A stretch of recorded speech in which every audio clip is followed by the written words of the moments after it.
All right, let's go ahead and do another one. Find all the same information. So whole, vertical asymptote, horizontal or oblique asymptote. I don't know why I spaced those so much. Oh well. And x-intercept, y-intercept. Once again, these three right here, whole, vertical asymptote, and x-intercept, all require that you factor first. So I'll factor everything first. Notice there's nothing I can cancel out, so there are no holes. Vertical asymptote comes from the bottom, and both of these are the same, so it's 2 twice. You can write 2 twice or just write it once. And then the x-intercept comes from the top. Since there are no x's left on the numerator, there would be no x-intercepts. All right, so I've got positive 2 right here. Then horizontal or oblique asymptote, I look at those first terms. So we've got 5 over x squared. So that's just y equals 0. And then y-intercept, just plug in 0 for all your x's.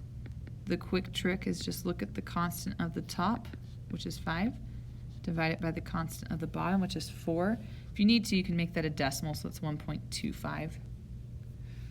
So I go to 1.25 on the y-axis, and that actually shows me what my curve should be on this side, on the far left side.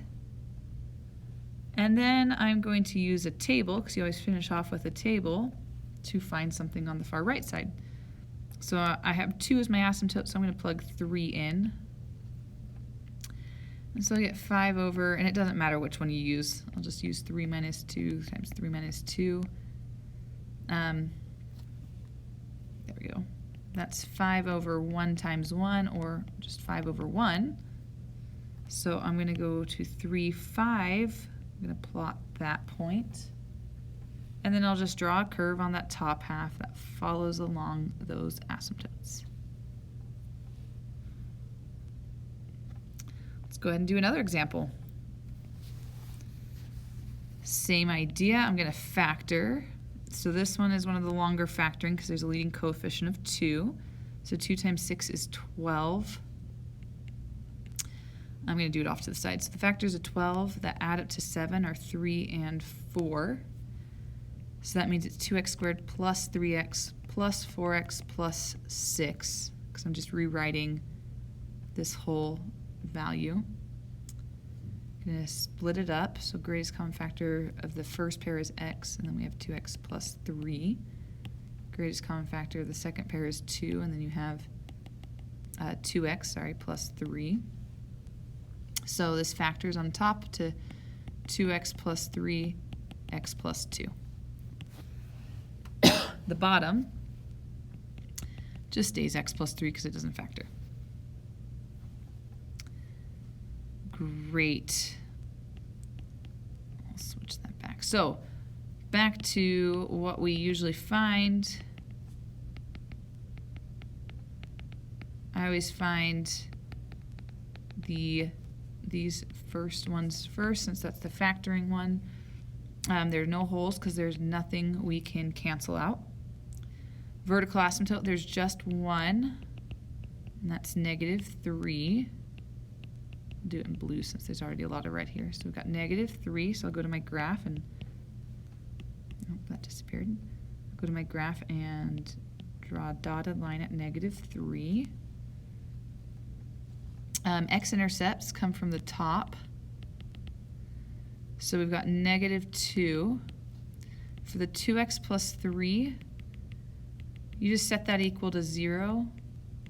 Subtract 3, divide by 2, so you get -3 over 2. So we've got -3 halves, or -1.5. I'm going to change it to -1.5, and then also -2. And we're going to plot both of those. So -1.5, and wow, those are both very close to each other, -2. And then we've got to find our horizontal asymptote and y-intercept, or oblique asymptote. In this case, the degree is bigger on top than on bottom, so it's going to be oblique. So we're going to have to do our the 0 of the denominator, so -3. And we got 2, 7, and 6. And we'll do synthetic. So we got 2 times -3 is -6. Get 1 times -3 is -3. We get 3. Remember, the remainder we don't care about. So we've got y equals 2x plus 1 according to this right here. Now to graph that, remember this is your slope, so 2 over 1, so you rise over run, and this is our y-intercept, is the 1. So I go to 1 on the x-axis, or sorry, the y-axis, and I go up 2 over 1, or I can go down to left 1, and I'm just going to draw a dotted line. And that was not super straight, but close enough. Now sometimes it'll be off your graph in this section, that's okay. Go ahead and just make sure it crosses through the vertical asymptote. Then y-intercept, you go back and you plug in 0 for all your x's, or you do the shortcut, which is just take the constant of the top divided by the constant of the bottom, which is 2. I forgot to mention something on the x-intercepts. Both of these are odd exponents, which tells us they both cross. So we know these are going to cross through and go through and connect to that y value, or that y-intercept. So that looks kind of weird, but it's kind of a little like U shape. And we have to have another curve, because remember we have to have something on this left side. So I'm going to plug in -4, and you can plug it into any one that you want. Let me move that over though. So we've got 2 times -4 squared plus 7 times -4 plus 6, all of that over -4 plus 3. So 2 times 16, so 32, minus 28 plus 6 over -1. So that's a 4 plus 6, so 10 over -1, or -10. So I'm going to go to -10, which is off my graph, and that's okay. And then you just draw a curve in this little section right here. And that would be your graph.